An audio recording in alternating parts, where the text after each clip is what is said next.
All right, on the NX 300, models 18 and now year 2019, probably for the foreseeable future, have a rear hatch kick functioning mechanism. Now, a lot of people get confused because they don't know how to do this. They see on the TV commercials people swipe like this. That's not how it works typically. Just worked there for us, but I'm going to show you a much easier way.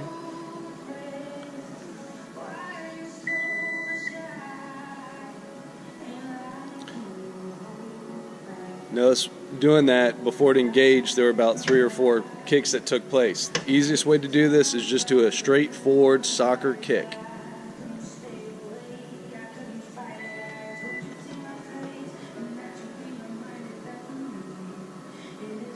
And there you have it.